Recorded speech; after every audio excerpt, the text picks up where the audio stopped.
Ayan, isang magandang hapon ngayong araw na ito, mga oras na ito. Mga guys, ang lakas ng ulan ngayon dito sa amin. Ayan, hapon na ngayon. Sinabayan naman ng malalakas ngayon na ulan at malalakas din na kulog. Diyos ko po, hindi ko alam kung ano mangyayari sa atin gabi ngayon. Sana naman huwag masyadong malakas yung mga ulan. Yan, ang lakas ng ulan. Sarado ko nga po at tumatalsik dito yung malakas na tubig. Yung mga ulan-ulan. Yan. Sana nga po huwag masyadong lumakas kasi patulog tayo. Hindi natin alam kung ano mangyayari sa mga dumating na ulan ngayon, hapon na ito. Kaya na, nag-uumpisa pa lang. Ayan. Ayan, napakalakas mga guys. Ako'y may nervyos.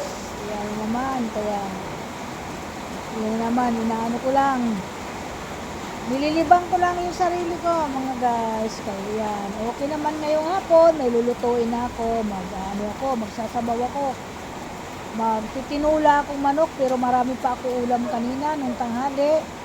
Hindi naman kasi gaano kami malakas kumain. Ang inulam po namin kayo na ay nagluto po ako ng tahong. Dahil yun po yung gusto ng asawa ko, yung tahong. So, ngayon, ang dami po natira kasi 1 kilo po yung binili ko kanina.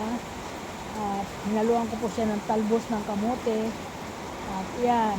At ang sarap ng kain ko talaga kaninang tanghali mga guys kasi bumili po ako yung nabibili po sa palengke na mga parang mga bilog-bilog na seedwish ba yun? Seedwish ba yun ang tawag doon, yung nasa dagat? Yung kinakain lang po yun hilaw na anlulutong. Yan po yung kinain ko kanina ay halos maubos ko yung 1/4 na binili ko, hindi kinain ng asawa ko. Siyang nag-request noon, bumili daw ako noon. Tapos nakita ko sa lamesa, hindi man lang niya tinikman, parang nandere. So, ang ginawa ko, nilagyan ko ng kamatis at sibuyas at nilagyan ko ng kaunting bagong isda. Yan po nangyari.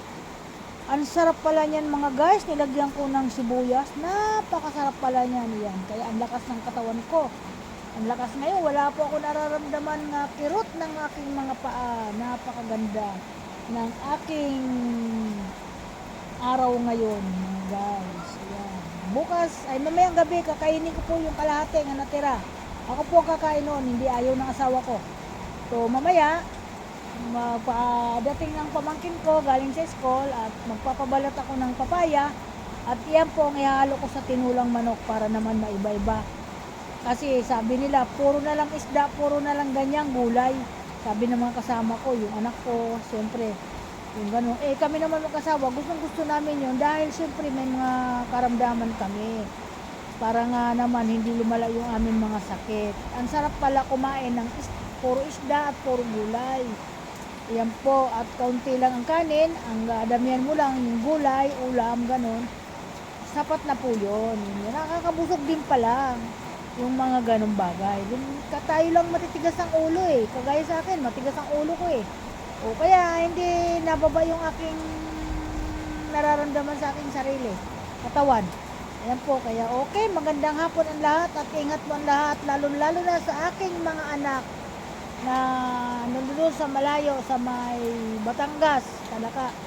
Mag-ingat kayo dyan. At sa dito, sa Quezon City, mag-ingat din kayo. Huwag yung yan, si Bangbang, lagi nyong titingnan, baka mamaya kung ano, mahirap na, di ba? Lakas pa naman ng mga ulan ngayon. Hindi ko alam diyan sa inyo kung malalakas ba ang ulan. Dito malakas ang ulan. Okay, bye-bye. Dito kami to my vlog. Andito na yung aking apo. Gising na. Halika, apo. Halika dali, ayan Halika dali, ayan. Halika dito, bebe, dali. Bebe. Ay. Halika, bebe. Ayan, nagigising lang. Sabog ang kanyang buhok. Kasi kagigising lang niya. Wala pang kanyang mama. Nasa trabaho pa. Ewan ko ano oras darating. Okay, thank you. Ingat po lahat. Bye-bye.